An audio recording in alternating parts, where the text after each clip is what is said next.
Hi everyone, welcome to week 8. We're almost at the finish line. So this week I'm going to do my video a little bit differently. I'm going to go over some of the, sorry, give me one second. Use the homework problems as examples because I want to point out to specific things that I want you to see. And hopefully that will be more helpful than general information about graphs and charts. So basically this week we're talking about different graphs and charts. We're focusing on circle graphs. Um, we are doing bar graphs, double bar graphs, line graphs, and double line graphs. Circle graphs, the total of each section, when they add together, has to add up to 100%. So basically, you use it when you want to show something out of 100%. So it's a percentage of total or ratio or proportion of totals, which we worked on in week 2, proportions and ratios. The other graphs that we have, let me see which question that would be, are bar graphs. Bar graphs basically are used for comparisons. And usually at the bottom, you have time or length of something. So the time can be done in years, months, minutes, days, and things like that. In this case, they're done by years.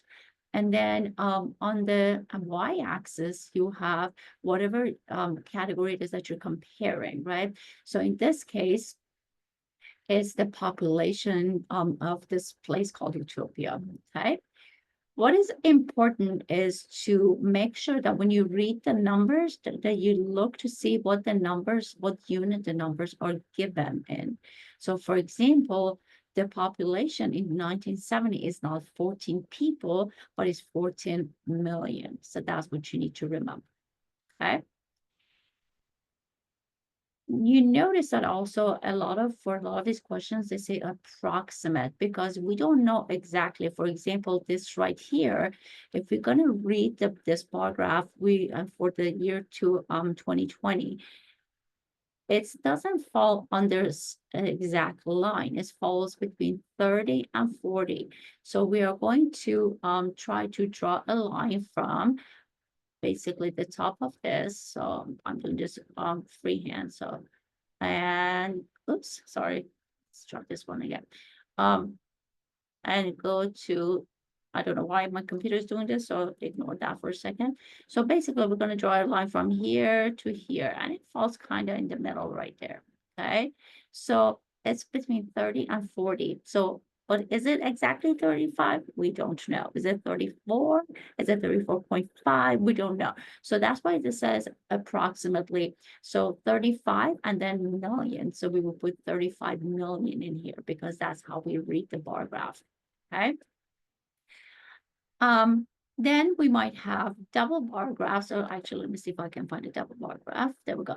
We have a double bar graph when two things are compared in the same for the same category. So in this case is the tuition or cost of going to school. The orange is the 2-year schools, like community colleges. The blue is 4-year schools, right? So in the same graph, we compare two different things. So for example, in here, 2013 to 2014, the cost of 2-year universities is about 95, and it says hundreds. So we multiply that by 100. So 95 times 100 is 9,500, so 9,500. And then for university is 241 times 100, which will make it 24,100, which is ridiculous. No 4-year university is cost as little as that per year recently. But that's a whole other story. So these units over here are important. Understanding how to look at the top of the bar graph and then make it basically line until you reach the y-axis to read the bar graph. That's important. Okay, that's how you do it.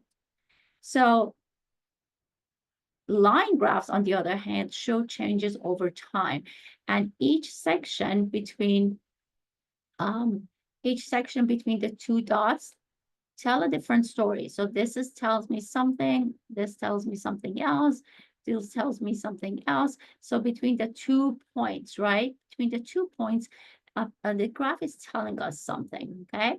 If it looks like it's going from bottom left to top right, that means something is increasing, population, cost, whatever, okay? Use of something. If it looks like it's going from top left down to bottom right, that means it's decreasing, okay? So cost is going down or something like that, okay? But in between, you have to look at in between, not at the whole graph, okay? So another thing we have to remember is that the steeper the line is, the sharper the increase or decrease, okay? So if we, from here, for example, we suddenly dropped here, a steep line, that means the decrease was faster, okay? The flatter line, the increase, the less, the increase and decrease, okay? The smaller the increase and decrease is, okay? So, and then let me see if there's a double bar graph. Right here, this is a double bar graph. Basically, we are comparing two different years over here, okay? One of the things we need to consider about double bar graph is that wherever they meet, that means that in this case, for example, rainfall, that means for that particular point in time, that thing was the same. So in this case, the rainfall over here where the two graphs meet. So let me use my pen again. So over here where they meet, okay, and again over here where they meet, but pretty much every place where the two graphs cross, that means the rainfall was the same. So if we draw a line from here to try to read it, it's kind of between 2 and 2.5, so maybe 2.25 inches, right? Over here, if we look at this one right here, it falls between 1 and 1.5, so maybe 1.25 inches.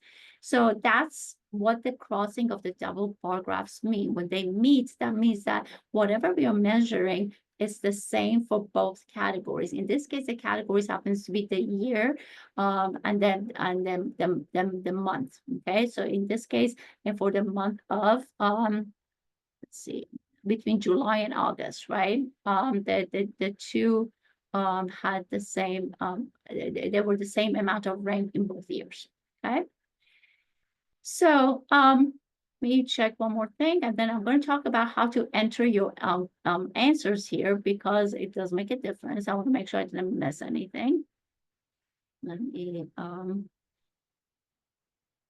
and you also have histograms. Histograms are a little bit different than bar graphs. As you can see, the bars are attached to each other. They're not separate. And at the bottom, you have categories, okay? But you will read them the same way. You will look at the top and then go to the left, or they might ask for something, give you this side and ask you to explain what happens at the bottom. In which case you will, for example, in this case is the number of books sold, right? So, and then these are the costs of the books, okay? So number of books sold, 16,000, okay? And these are the different companies, right? So let's say they say that a company sold 16,000 books, which company that is. So basically you look at 16 over here, here's a 16, and then you look down, and that's company B, okay? So sometimes they give you the information on this side and ask you to give the information at the bottom. And so you work backwards. You look at the number, draw a line, go to the right, and then from there you go down to see the category you need to look at. Then we have frequency tables. Frequency tables are super simple. Let me do something. Let me clear. Give me 1 second. I'm trying to clear this stuff. So frequency tables basically are you count the number of things that happen and put them in a table. So in this case, things that fall between 20 and 29. So basically, you're going to count anything that has 20 or 21 or up to 29, and then count the numbers. So here is so my pen. So here's 21 and 29. That's 2, 3, 4, 5, 6.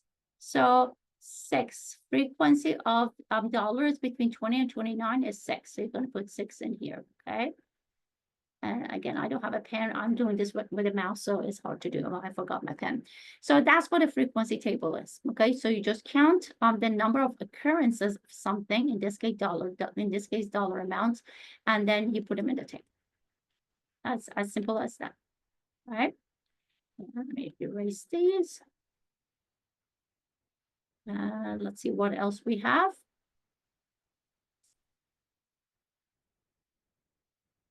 So bear with me for a second. I want to see. I'm looking at the same problem.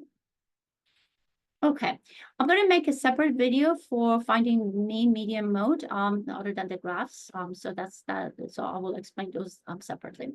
So one last thing then to talk about doing your numbers, especially when you have bar graphs or line graphs where they tell you on the side the numbers in millions. For example, in this case, if they were asking for estimated population in 2020, right? So we look at 2020, the top part is 33, but it's 33 in millions. So basically you multiply that by a million, right? So that puts 6 zeros in front of it. So your answer is not 33. Your answer is, let me just type it in. Your answer will be 33, and then you put a comma because we separate our numbers every 3 digits, right? 33, right? With 6 zeros, because that's a million. And I made a mistake over here. Let me see, look at, oh, you know what? That's because I'm looking at this, the exact population over here. So let's look at, that's not what they were asking. They were asking for population. So 33 is between 30 and 35. Okay, so let's try this again. It was a million square.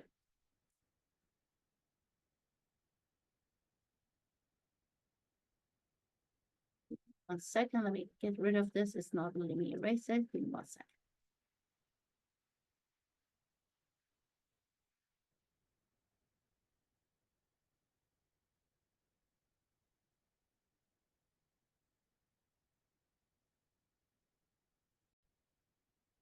All right, so I had to stop the recording because I didn't understand what the issue was, and I realized that I'm putting the answer for a question they're not asking. They were asking for the for population 2000, and I was answering the question for 2020. So be careful with that. But if you look at that, you understand the idea that you have to multiply by a million or put 6 zeros in front of it to read the number. So in 2000, it will be 22, okay, times 1 million, which would be 22 million. This is how you would write it, okay? 6 zeros, and whenever we have numbers larger than 3 digits, we start from the right and go to the left and add and separate the numbers 3 digits at a time, okay? So that's important because otherwise math lab is gonna or Pearson is gonna mark you wrong, okay? In this case, I'll put in the answer already before, but notice again that it says in hundreds of dollars. So if the cost of university in 2-year college in 2012, 2013, we look at the top number, which is 96. Well, because it's in hundreds, we multiply it by 100 and we put 9,600, okay? In this case, usually when it's 4-digit numbers, if you don't put a comma, it will not mark you wrong. If you do write your number and you're confident that your answer is correct, but it's marking you wrong, just let me know and I'll double check to see if the issue is with spaces or commas, and I'll give you your points. I think this is it for graphs and charts, and then I'll make a separate video for mean, median, and mode.